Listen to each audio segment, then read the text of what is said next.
Now I know minis have been growing larger and larger with every single iteration, but this one really pushes the boundaries of the word mini. It is of course the new second generation Countryman, and it will be launching in India very soon.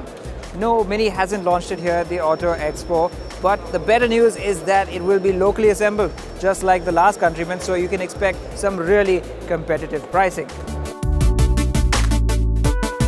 Now, it's not just the bigger dimensions that set the Countryman apart from its smaller siblings, it's also the look. It's got squared-off headlamps at the front, squared-off tail lamps at the back, and these really sharp lines over the wheel arches that accentuate its SUV character. It's also got loads of cladding, big wheels, and chunky gaps in the wheel arches, as you would expect from an SUV. The other difference is that the roof, though still a floating effect, does have a bit of a step in it that gives it a bit more character.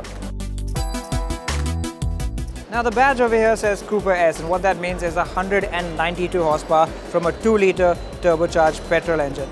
The other engines available will be a 190 horsepower diesel and a 231 horsepower version of the 2-litre petrol in the JSTW Countryman.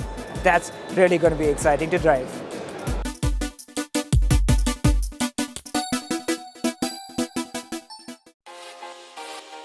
Narrowed down on your dream car? Before you buy, visit carloan.kotak.com and check out a wide range of new, used and refinanced car loans. It's hassle-free with a quick loan approval facility, and if it's a customized scheme, they have you covered.